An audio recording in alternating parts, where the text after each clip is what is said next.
খেয়াল করো ভালো করে। লা উকসিমু বিহাদাল বালাদ,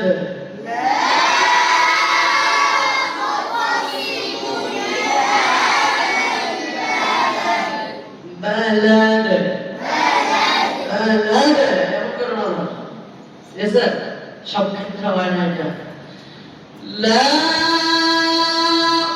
উকসিমু বিহাদাল বালাদ,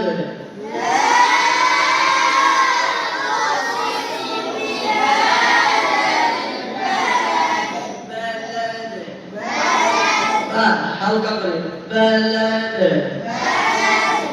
লা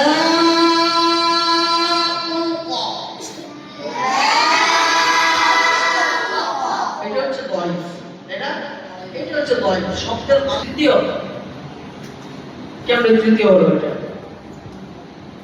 তৃতীয় স্তরে কলকলা হবে কি, মানে সর্বনিম্ন স্তরে কলকলা, দয়ফ মানে দুর্বল, নিচু।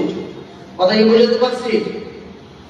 এটা হচ্ছে যেমন আলাম নাজে, শব্দের মাঝখানে যে কলকলা হয় সেই কলকলাকে সাকিন যুক্ত হতে হবে, শুধু সাকিন, তাসদীদ নয়। শব্দের